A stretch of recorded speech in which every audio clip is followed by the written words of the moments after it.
कुछ लोग हर हाल में ताल्लुकात की बेहतरी चाहते हैं, कुछ कंडीशंस पे चाहते हैं, कुछ तिजारत को फेवर करते हैं। तो वो जो पॉइंट ऑफ डिस्प्यूट है वो तो रहेगा। लेकिन अब एक जनरल तरीके से अगर आप देखें, और आपने देखा कि इससे पहले जब तिजारत की बातचीत हुई थी और अब गवर्नमेंट का बयान सामने आया था, तो उसके ऊपर बड़ा स्ट्रांग रिएक्शन आया था। और वो रिएक्शन सिर्फ कोई पॉलिटिकल पार्टीज की तरफ से था ही, लेकिन वो आम आदमी की तरफ से भी रिएक्शन था, सोच लगने वाले लोगों की तरफ से भी रिएक्शन था, जो लोग कश्मीर और पाकिस्तान, भारत और पाकिस्तान के ताल्लुकात को किसी को देखते रहते हैं, उनकी तरफ से भी वो रिएक्शन था। तो अब उसके बाद एकदम गवर्नमेंट ने ये बयान दिया कि जी हम ताल्लुकात तिजारत नहीं शुरू कर रहे, और यही जो पोजीशन आपने दोहराई है इस पोजीशन के ऊपर जाएंगे। लेकिन चूंकि मुख्तलिफ गवर्नमेंट के वज़रा की तरफ से मुख्तलिफ स्टेटमेंट्स आती रहती हैं, जो ये जो point of view Imran Khan साहब ने इंडिकेट किया, इससे थोड़ी डाइवर्जेंट होती है, तो वो इबाम एग्जिस्ट कर रहा था।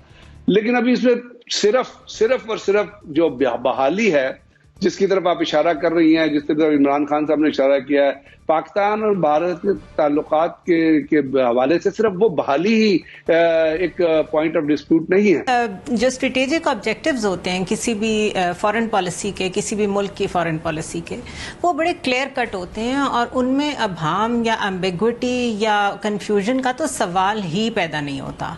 तो मैं तो हैरान हूँ कि ये अभाम कहाँ से आया था और क्यों आया था, उसका जवाब अभी देना बाकी है। वो गवर्नमेंट को अभी देना होगा कि इस तरह की सिचुएशन के यूएई के जो फॉरेन मिनिस्टर थे, उन्होंने यूएस में बैठ के ये कहा कि मैंने मीडिएट कराया है between India and Pakistan. Kashmir पे भी बात हुई है, फिर हम ट्रैक 2 भी सुनते रहे, बहुत सारी बातें हैं, हम प्रोग्राम में कवर भी करते रहे हैं। और उसके बाद फरवरी 2021 में कश्मीर डे पे ये कहना कि हम इंडिया से बात करने को तैयार हैं, इन सब चीज़ों की सिर्फ ये एक्सप्लेनेशन कि आप एक बयान दे दें, मेरे ख्याल है ये काफ़ी नहीं है। बिकॉज ये बहुत, मैंने कहा, ये स्ट्रेटेजिक इशू था बहुत बड़ा हमारी फॉरेन पॉलिसी का। और दूसरा जवाब हमें ये चाहिए कि फॉरेन पॉलिसी के क्लियर डायरेक्टिव से जब आप इधर उधर होते हैं, उसमें कसूर किसका होता है? कौन डेविएट कर रहा होता है? क्या आपके वज़रा आपकी बात नहीं सुन रहे थे जो उन्होंने ट्रेड की बात कर दी? क्या आप जो बाहर से खबरें आ रही थी उनको खुद एज अ स्पैनर फेंक रहे थे, उनका रिपल इफेक्ट देखना चाह रहे थे कि उसके बाद कोई डायरेक्शन लेंगे आप? वो था क्या सारा जो इतना अरसा 3-4 महीने चलता रहा है? और खुशाइन बात इसमें यह है कि जिस तरीके से पाकिस्तानी मीडिया ने, पाकिस्तानी सोसाइटी ने, पाकिस्तान के लोगों ने जिस तरह रिएक्ट किया है, उससे ये पता चलता है कि हम ह्यूमन राइट्स को कितना सीरियस लेते हैं। शायद पूरी दुनिया में कोई कौम उसे उस तरह नहीं देखती जिस तरह हम देख रहे हैं और जिस तरह हमें एहसास है कि कश्मीरियों के साथ क्या हो रहा है। दूसरी इंपॉर्टेंट बात यह है कि हिस्ट्री में एक इवेंट हो जाता है, 5 अगस्त का स्टेटस जो इधर उधर करना था अपनी मर्जी से इंडिया ने वो कर दिया। अब वो वहाँ डेमोग्राफी भी चेंज कर रहे हैं, अभी वो वहाँ लैंड ओनरशिप भी चेंज कर रहे हैं, वो वहाँ पे रजिस्ट्रीज कर रहे हैं, उनके पंडित वहाँ बैठ के जो चीज़ें एक रिलीजियस मुस्लिम कम्युनिटी में नहीं होनी चाहिए वो कर रहे हैं। हर चीज़ वहाँ का पैटर्न जब चेंज होने जा रहा है, वहाँ के स्कॉलरशिप्स डायरेक्ट हो रहे हैं टूवर्ड्स हिंदूज या इंडियंस जो वहाँ पे नए जाके सेटल हो रहे हैं, एक तरीके से नई सेटलमेंट्स बनाई जा रही हैं।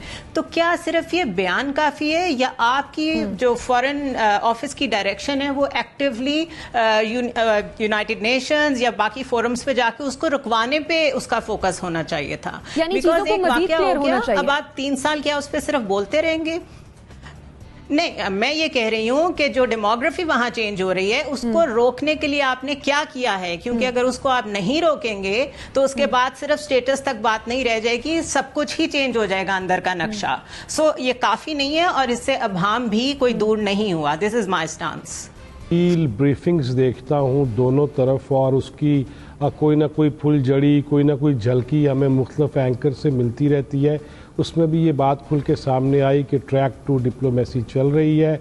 जिस तरह भी जुनैरा ये फरमा रही थी कि हम एक तरफ तो ये चाहते हैं कि यूएई वाले बताएं कि हम कर क्या रहे हैं। मैं पेंटागन की तरफ नहीं जाता, मैं यूएई के जो वज़ीर ख़ारजा उनकी बात करूँगा कि वो हमें बताते हैं कि ये हो रहा है। फिर हमारे ही एंकर्स, सीनियर जर्नलिस्ट आके जब अपनी अपनी पटारी खोलते हैं तो वो ये कहते हैं कि हाँ ये बातें भी हुई हैं। और उसके बाद फिर खान साहब का अचानक से ये बड़ा बयान आ जाना, अगर इस बयान को सामने रखूँ, बयान तो बड़ा जानदार लगता है और ऐसे ही लगता लगता है जैसे वो यूएन में खिताब करके आए थे और जिसको बार बार सुनने को दिल करता है। फिर किस तरह वहाँ पे जो वो लोग बसाए जाएंगे जिनके डोमिसाइल बनाए जाएंगे और अक्सरियत को अक़लियत में, अक़लियत को अक्सरियत में तब्दील किया जाएगा।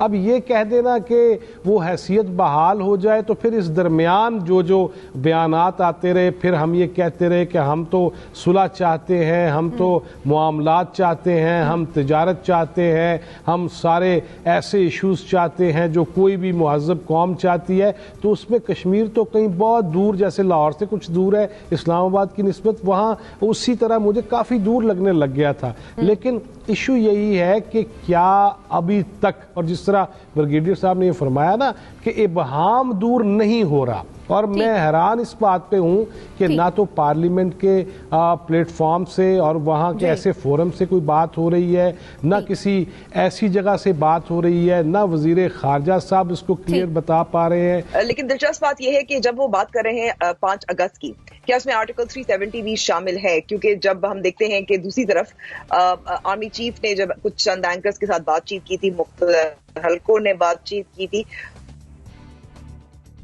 उनका तो अहम नहीं है। लेकिन जब वजीर आज़म इमरान खान कहते हैं कि 5 अगस्त का मामला है, तो वो ज़ाहिर आर्टिकल 370 को भी इसमें शामिल करते हैं और भारत के साथ जो ताल्लुकात है उनके हवाले से कहते हैं कि हमारे जो 5 अगस्त के तमाम फैसले थे वो वापस ना लिया जाए। और ये बहुत अहम मेरे ख्याल में एक फर्क है एक अप्रोचेस में, क्योंकि हमें ये मालूम है, बार बार रिपोर्ट हुआ है कि बैकडोर जो बातचीत है वो तो चल रही थी, 2017 से चल रही थी। इस दौरान अब हम 2021 में हैं, अब तक जो चलती रही है, कुछ हद तक हमने कुछ बहाली की तरफ देखा था, LOC के हवाले से देखा जाए, लेकिन क्या वजीर आज़म इमरान खान और PTI की हुकूमत भारत के साथ जो तिजारत की बात थी उन्होंने रिजेक्ट कर दिया था एक्सेप्ट करने के बाद, तो एक हमें थोड़ा सा फर्क नजर आ रहा है पॉलिसी के हवाले से। वजीर आज़म इमरान खान तो वाज़े तौर पर कह चुके हैं, लेकिन दूसरी तरफ जो सिक्योरिटी इदारे हैं या मुख्तलिफ हल्के हैं, उनका मौकफ मुझे तो कुछ और नजर आ रहा है, थोड़ा सा फर्क नजर आ रहा है। एक प्रैग्मेटिक अप्रोच है जो आपने ये भी देखा था कि जो army chief general Qamar Javed Bajwa ने ये कहा था कि ज्यादा जरूरी है कि हम माजी को भूल जाएं और जियो इकोनॉमिक्स पर फोकस करें, उस पर तवज्जो, which is a much more practical approach.